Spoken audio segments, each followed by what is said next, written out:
Assalamualaikum warahmatullahi wabarakatuh. Kembali lagi bersama Rajli Studio. Ini merupakan part yang kedua dan video pada kali ini lebih kepada penerangan tentang Masjid Istiqlal. Rajli Studio.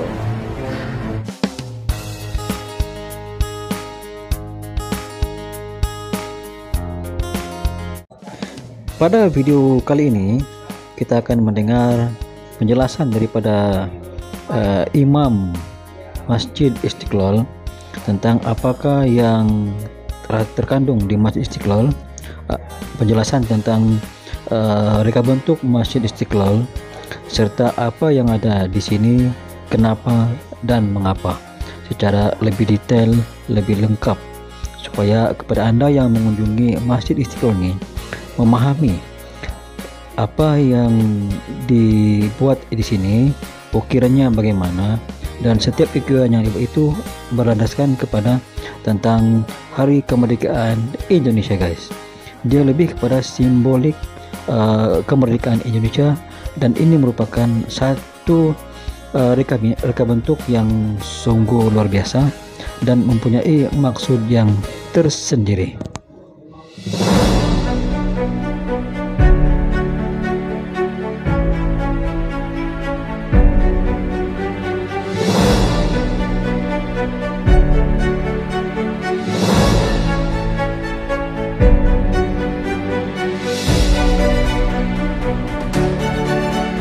Assalamualaikum warahmatullahi wabarakatuh.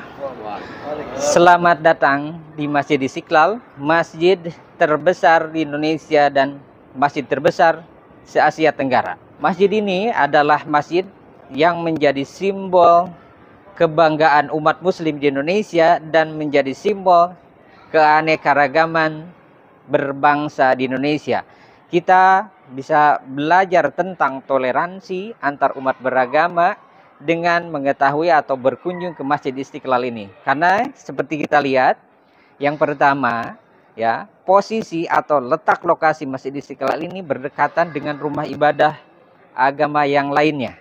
Itu menandakan bahwa kita punya kedekatan baik secara emosional atau secara nasionalisme berbangsa. Kita ini akan tetap saling menjaga dan saling menghormati satu sama lain. Dan kita bisa lihat di sini ada beberapa simbol yang terkandung pada bangunan Masjid Istiqlal. Seperti kita lihat kubahnya Masjid Istiqlal ini, ya, semuanya ada dua untuk kubahnya, dan itu adalah kubah yang terbesar. Kubah yang besar itu berdiameter 45 meter untuk mengingatkan tahun kemerdekaan Republik Indonesia 1945, ya. Dan kubah yang kecil nanti kita bisa lihat di luar, diameternya 8 meter. 8 untuk menunjukkan bulan kemerdekaannya, yaitu Agustus. Dan di atas kubah yang besar ini ada besi panjang di atasnya dengan ornamen bulan dan bintang sebagai penghiasnya, ya, untuk menunjukkan keagungan dalam beribadah, ya, keagungan masjid sebagai rumah ibadah. Dan tingginya besi panjang itu totalnya 17 meter. 17 Agustus 1945 adalah Hari Kemerdekaan Republik Indonesia. Dan insya Allah besok mungkin, ya, kita akan selebrasi, kita akan merayakan, kita akan bersukacita, bergembira menyambut dan memperingati Hari Kemerdekaan Republik Indonesia yang ke-77. Dari 17 Agustus 1945 adalah Hari Kemerdekaan Republik Indonesia. Kita akan selebrasi, kita akan memperingatinya esok, ya, satu hari besok. Kita menunggu, dan mungkin jika Anda berjalan di seluruh kota atau daerah di Indonesia, Anda akan menyaksikan banyak event, banyak kejuaraan, banyak games yang akan sengaja untuk memeriahkan Hari Kemerdekaan Republik Indonesia ini. Dan satu hal yang unik, karena arsitek Masjid Istiqlal, beliau bukanlah seorang Muslim, beliau seorang Kristen. Itu menandakan bahwa bangsa Indonesia ini dari dulu sudah terbiasa dengan keanekaragaman, dengan perbedaan. Bangsa Indonesia itu sudah terbiasa dengan toleransi. Dalam kehidupan sehari-hari, dalam aktivitas sehari-hari, kita akan tetap saling menjaga dan saling menghormati satu sama lain. Meskipun tetap kita dalam segi beragama kita memiliki privasi, ya. Kita memiliki privasi untuk tata cara kita beribadah dan tata cara kita dalam kehidupan beragama. Kita lihat lantainya, lantai bangunan Masjid Istiqlal ini semuanya ada 5 lantai. Bisa kita lihat di lantai utama ya 1, 2, 3, 4, 5. 5 lantai itu menunjukkan rukun Islam, ya. Rukun Islam ada 5 dan 5 waktu sholat. Serta bangsa Indonesia memiliki Pancasila sebagai azas atau dasar hukum semua hukum yang diberlakukan di Indonesia. Yang pertama, ketuhanan yang Maha Esa. Semua warga Indonesia itu harus mempercayai adanya Tuhan dan memeluk agama. Yang kedua, kemanusiaan yang adil dan beradab. Yang ketiga, persatuan Indonesia. Itu yang paling kita jaga, persatuan.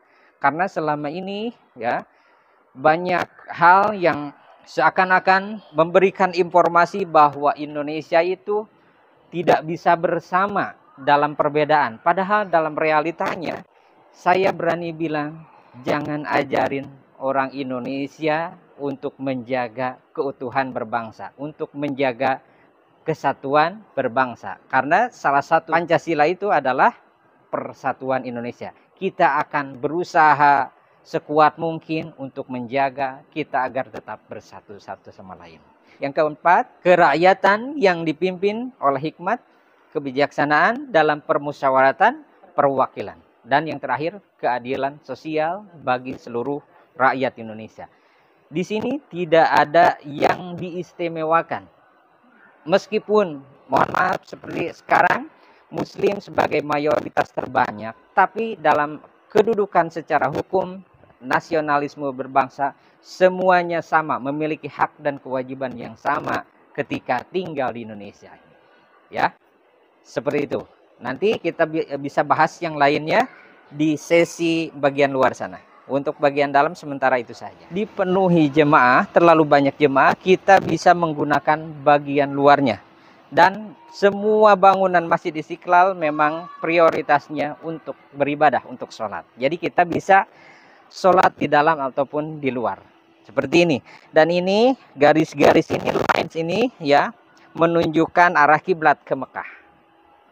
Untuk orang Indonesia menghadapnya ke arah barat. Dan kita bisa lihat di sana ada sebuah menara. Menara itu memiliki nilai filosofi yang sangat bagus, sangat indah, yang berhubungan dengan nilai-nilai religius segi keislaman. Tingginya menara itu adalah 6.666 cm. Untuk menunjukkan jumlah ayat Al-Quran, dari pendapat yang masyhur adalah 6.666 ayat Al-Quran. Ya, dan arah speakernya beserta tinggi besi panjang di atasnya yang ujungnya runcing, tingginya 30 meter untuk menunjukkan juz Al-Quran. Semuanya ada 30 juz. Ya, seperti itu. Dan kenapa menaranya hanya satu? Itu simbol tauhid bagi umat muslim. Kita yakin bahwa hanya ada Allah satu-satunya Tuhan dalam keyakinan kita. Seperti itu. Oke? Indonesian, for Indonesian, we call it beduk. Untuk orang Indonesia, kita menyebut ini beduk. It is traditional drum of Indonesia. It is not about our religion or our faith. It is about Indonesian culture. Ya. We play this beduk just like a drum. Seperti drum biasa dengan menggunakan stick, with special sticks.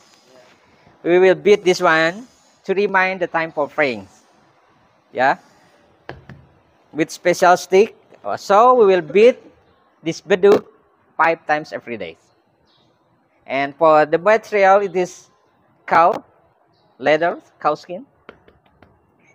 And we can see for the wood over here. Please take a look to the wood. Lihat ke kayunya, kayu di pinggiran sana. Ya. This is the biggest and the oldest wood in Indonesia. Ya, we call it meranti, red meranti. It is red meranti. It came from Kalimantan, the biggest and the oldest wood in Indonesia, more than 300 years old. Yeah, before we cut the wood to make this beduk. Okay, we play this beduk just like this. I will like to give you a little example, please.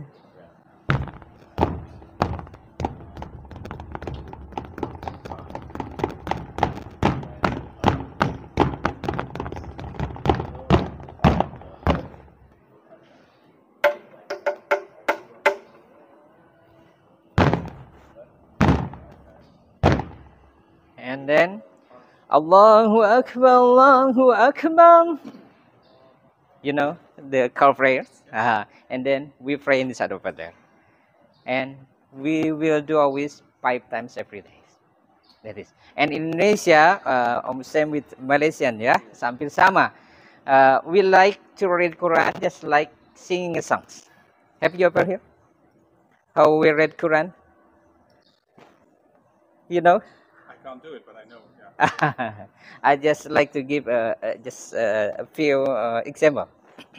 Bismillahirrahmanirrahim.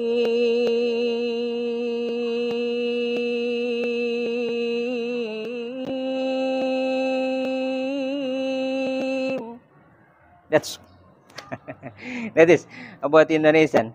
We love to do all of things of our daily activities. Yeah, like when we pray, we do something nice or something has artistic thing. Just like when we read Quran, we can do just like singing a song. Okay. If you love to be here, you may touch it. That's okay. Yes, please.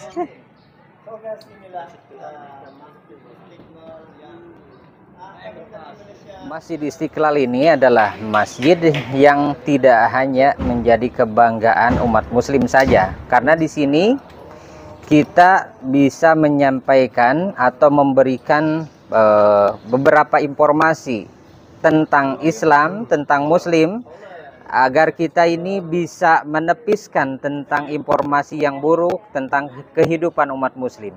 Kita bisa menjelaskan kepada semua orang, baik yang muslim atau yang muslim, bagaimana kehidupan kita, bagaimana pembelajaran kita, bahwa Islam itu bukan agama yang menakutkan, agama yang mungkin sebagian orang bisa memberikan informasi bahwa Islam itu mengerikan, teroris.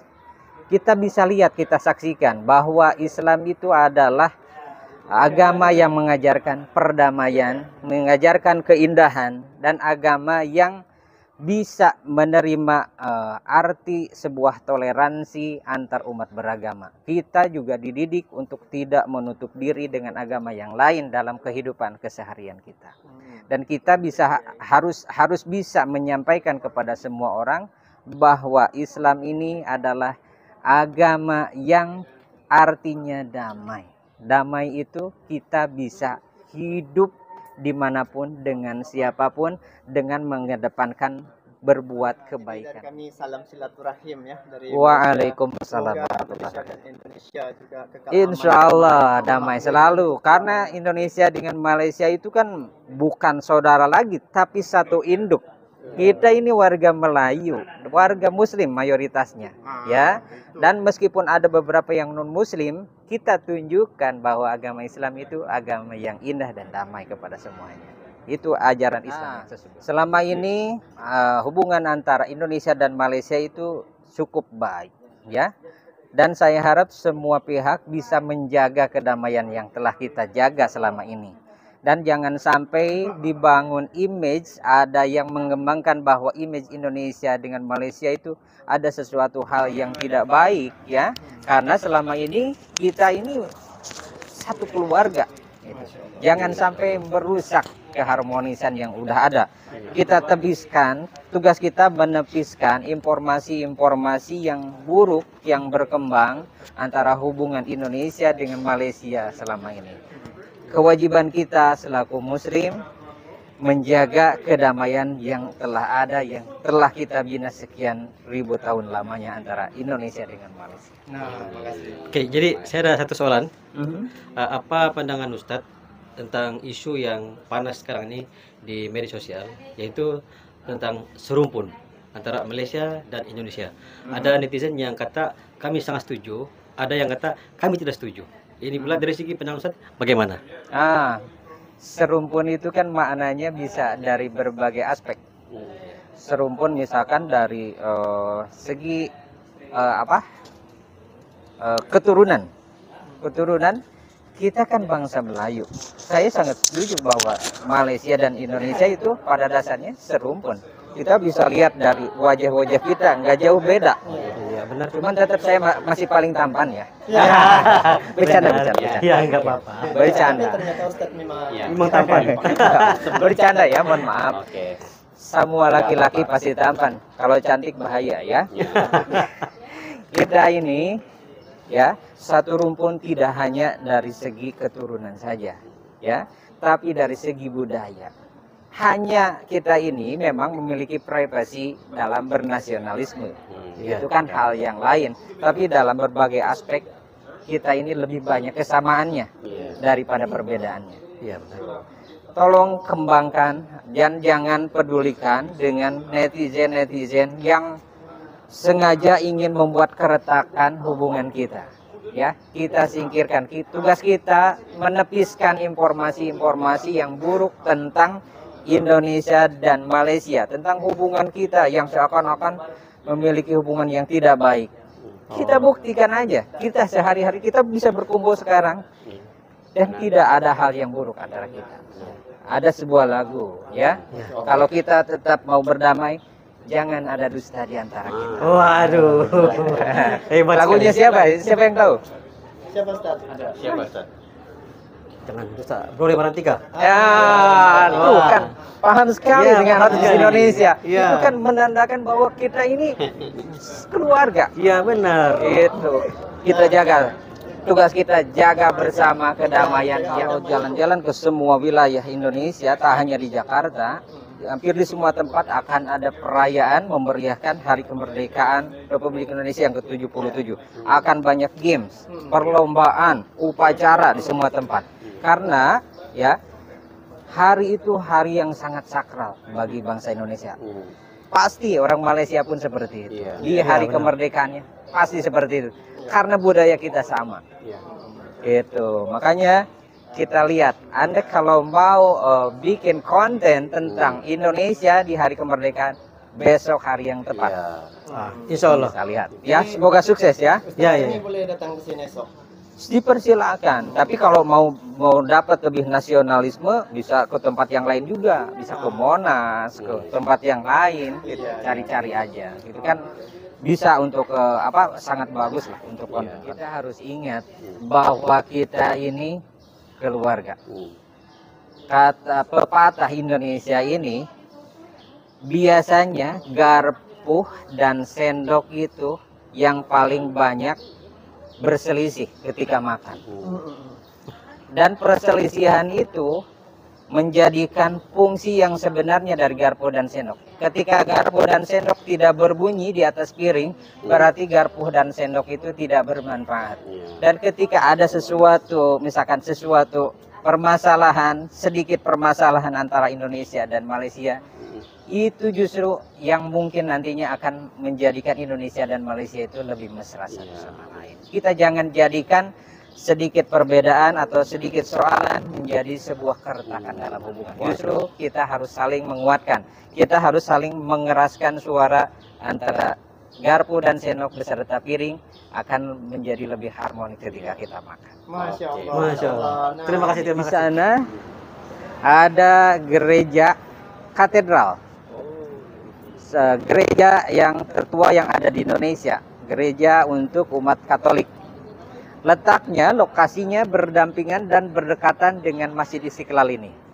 Itu menandakan tentang keharmonisan dan toleransi antar umat beragama di Indonesia. Kita tahu bahwa kita berbeda dalam keyakinan, tapi kita tetap bisa berdampingan dan kita tetap jaga kehormatan, kita saling menghormati satu sama lainnya. Meskipun dalam kehidupan kegiatan peribadatan kita memiliki privasi satu sama lain, tapi dalam kehidupan sosial, dalam keseharian kita tetap bisa bersama melakukan aktivitas keseharian kita. Itulah Indonesia, ya. Memang ada falsafah di Indonesia itu berbeda tapi tetap satu jua, Bhinneka Tunggal Ika. Itu seperti itu. Silakan. Oke guys, itu sedikit sebanyak penerangan penjelasan daripada Ustadz yang ada di Masjid Istiqlal. Semoga penerangan dan penjelasan ini memberi manfaat kepada kita, dan hari ini saya sangat berbangga dan bersyukur